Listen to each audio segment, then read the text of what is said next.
Hello everyone, इस video में हम बीएससी थर्ड ईयर हिंदी का सेकंड लेक्चर कर रहे हैं। फर्स्ट लेक्चर में हमने यूनिट 1, 2 और 3 के ऑब्जेक्टिव क्वेश्चन देखे थे। इसमें हम 4 और 5 के ऑब्जेक्टिव क्वेश्चन देखेंगे।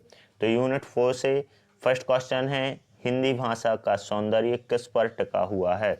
तो उच्चारण पर टिका हुआ है हिंदी भाषा का सौंदर्य। भारत के संविधान में हिंदी को राजभाषा के रूप में स्वीकार किया गया है। 14 सितंबर 1949 को भारत में राष्ट्रभाषा का दर्जा दिया गया है हिंदी को।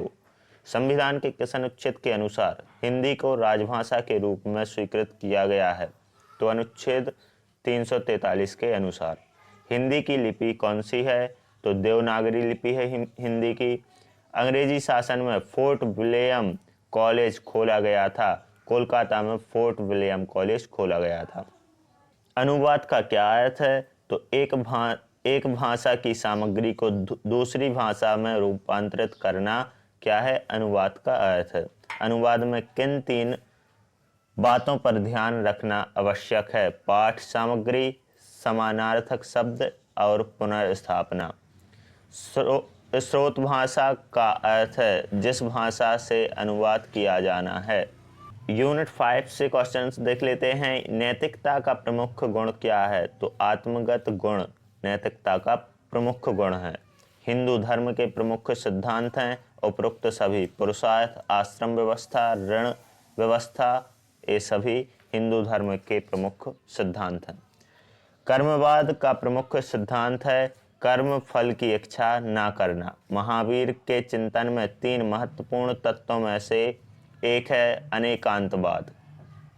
पंचव्रतों में से कौन से व्रत के शेष 4 व्रत अनुवर्ती हैं? तो अहिंसा, परस्परोपग्रहो जीवनम कहकर किस सत्य का निवेचन किया गया है? प्रकृति के सभी अंगों की जैविक एकता।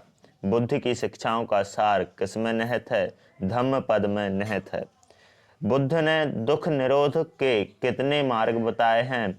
तो बुद्ध ने दुख निरोध के 8 मार्ग बताए हैं।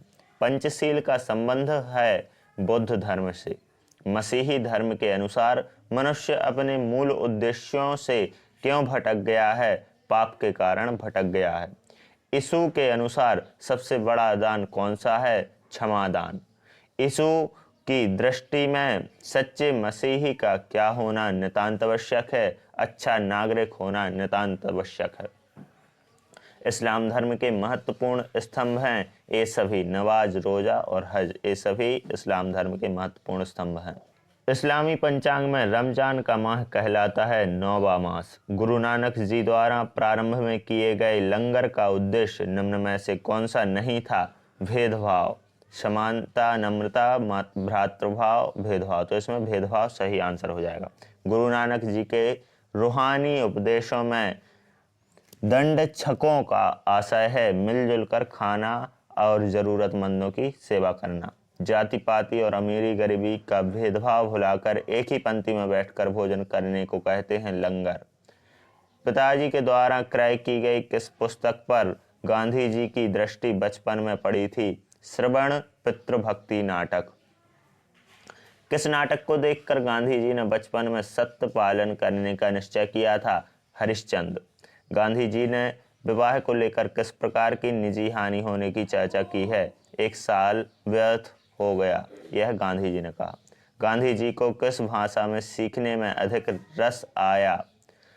तो संस्कृत भाषा में गांधी जी को सीखने में अधिक रस आया। गांधी जी के मतानुसार किस गुण के बिना मुक्ति नहीं मिलती है? तो भीतर छुपे हुए विकारों को जीतने के बिना मुक्ति नहीं मिलती है। ये हमने बीएससी थर्ड ईयर हिंदी के यूनिट 4-5 के ऑब्जेक्टिव क्वेश्चंस किए हैं।